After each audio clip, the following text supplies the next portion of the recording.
Stepping into a game like Dark Cloud 2 is like stepping into a puddle that's actually an entire lake.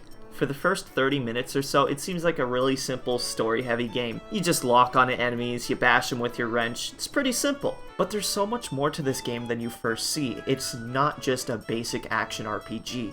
In fact, this game has so much more content, it's kind of ridiculous. It's almost too much. Almost. And this is revealed slowly. It doesn't start by throwing every element of the game at you at once. It slowly feeds you new sections and new parts of the game, bit by bit, until you realize this game is actually a lot bigger than you thought. Like I said, it starts slow. You start out by noticing first, oh, hey, it's a dungeon crawler? That's different. Alright, cool. You run around, you kill stuff, you get loot. I could do that. And I'm dead. Okay, well, whatever. I'll try it again. Oh look, everything's different. It's procedurally generated. That's pretty cool. Oh, now I'm running around town. That's nice. You know, it's kind of jarring to see spots like this where it's just walled off with an invisible wall where you can't go any further. But then I remember that this game was made before every single game ever had to be an open world game, and I realized that it doesn't really matter. For the first section of the game's almost deceptively simple. You go from level to level, every once in a while you go back to this hub area, that's this city, it's pretty simple stuff. But then you get the camera, and it becomes clear that there's more to this game than you first thought. Taking pictures and then putting them together gives you basically a blueprint for an invention that you can then use stuff to make. And once I figured this out, next thing I know, I'm roaming around everywhere, taking pictures of everything, trying to figure out what goes with what. It becomes a game within a game, a treasure hunt almost. And granted, I'm not creative enough to really find out what combos actually work, but it's still a great idea. And then you dive a little bit more into this dungeon crawl, and slowly figure out how this bizarro leveling and upgrading system works. I mean, what the hell, what are all these orbs? What do they do? What do all these stats mean? At first, you really don't know. It takes a while, and the game doesn't even explain it to you until you're already like 2+ hours in, and by then you've already figured it out by yourself. But the way it actually works is really cool. Your weapons level up as you get kills, and it gives you points that you can spend to upgrade them. And the way you upgrade them is that you can break down almost any item in the game you loot into an upgrade component, which can increase basically the damage of the weapon against certain enemy types or do things like increase its durability. But that's not everything. Your weapons can be upgraded into more powerful weapons by putting in the correct components to get certain stats, allowing you to build it up into something better. Like I said, the system is wacky as all hell, and at first is really confusing, but once you figure out how it works, upgrading your weapons becomes addicting. And I've only scratched the surface here. As the game progresses, you get other characters you can swap to, each with their own weapons, upgrades, etc. And if this isn't already enough of a time sink, the game becomes a time black hole when you realize a bit later that this isn't just a Japanese action RPG dungeon crawler. It's a Japanese action RPG dungeon crawler with a mini city builder sim inside of it. This game is ridiculous. And I haven't even talked about the story yet.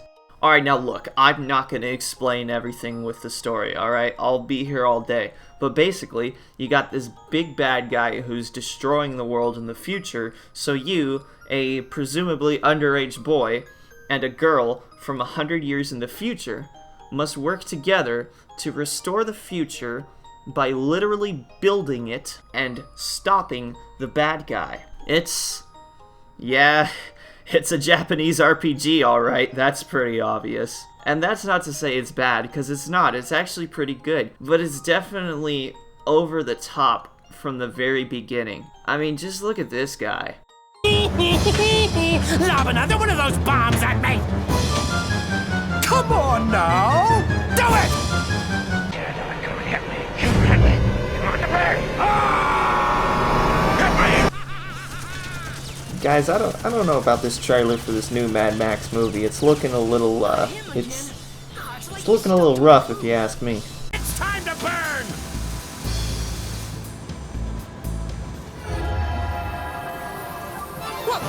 What's this?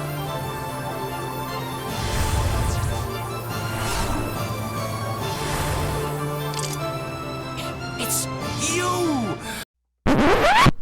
Wait a second, so you're telling me this seemingly random, mysterious little kid who's been giving me cryptic messages for the past hour is actually just a disguise for a character that's really important to the core story of the game?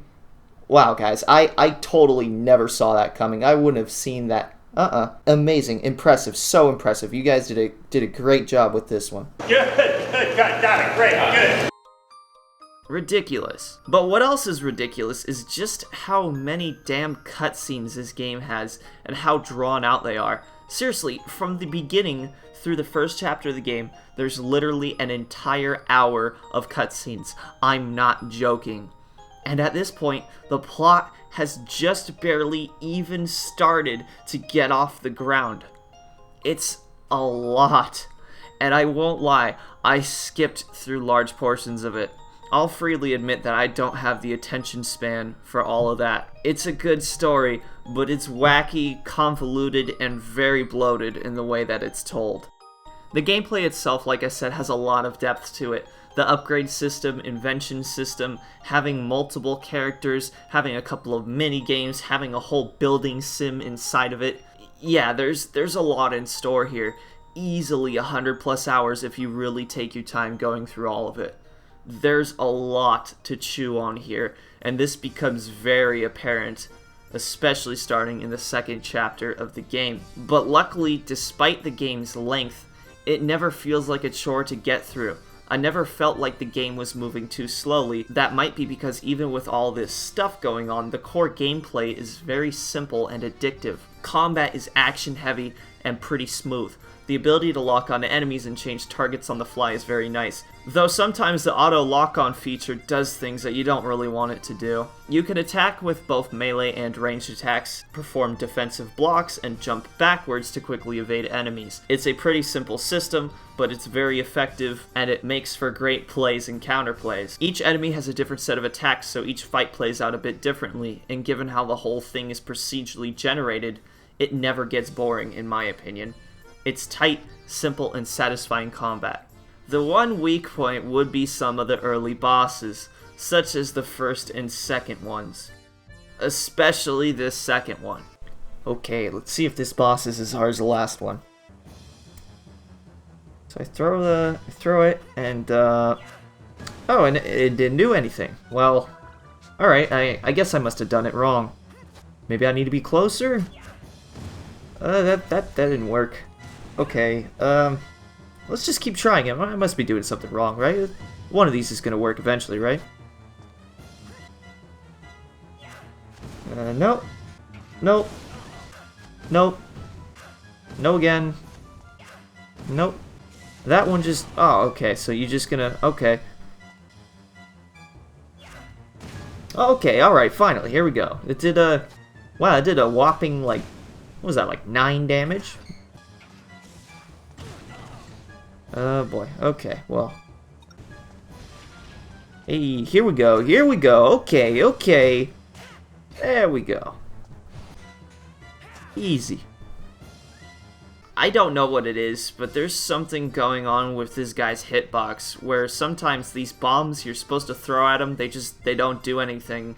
They just blow up and nothing happens. At first, I wondered if I was doing it wrong, but eventually it worked. I'm like, oh no, I am doing it right. It's just, I don't know, it's not working. And sometimes when he collapses after you throw a bomb at him, you can't do damage to him either. It's a weirdly inconsistent fight that just kind of seems out of place given how smooth everything else in this game is. Granted, the concept of the boss is actually pretty good. I like the design of him as well.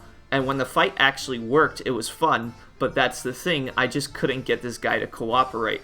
Luckily, these types of problems don't really persist through the rest of the game, and like I said, overall, combat is great.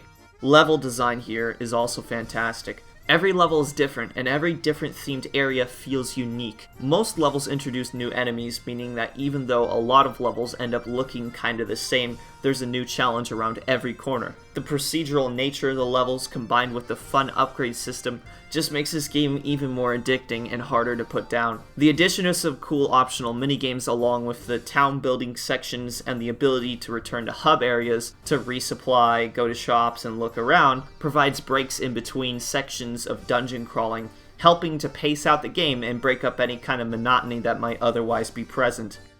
In this game, you always feel like you're moving forward and making progress. Just one more level, one more upgrade, one more floor. It makes you want to keep going and going, and it never really lets up. This game offers a sprawling experience, and what seems to be a simple dungeon crawler at first quickly turns into a dozens of hours long action RPG. This game isn't perfect, no game is, but it has a lot of character, and even though, say, the story isn't always something I love, I do respect it. I respect it because of how deep it is, and how this game keeps gently leading you on with it, telling you just enough for you to keep going, but never outright holding your hand or assuming you're stupid. I respect it because the combat has depth to it, but it's never overly complicated. It's smooth and fast enough to be satisfying, but the game's smart enough to not let you abuse things like the block button. It combines so many things that just sound really strange together in concept, but yet somehow everything fits so well when you actually play through it. Dark Cloud 2 is a definite ARPG masterpiece in my mind. That's all I got for today, folks. If you enjoyed the video, make sure to like and subscribe if you want to see more classic game reviews.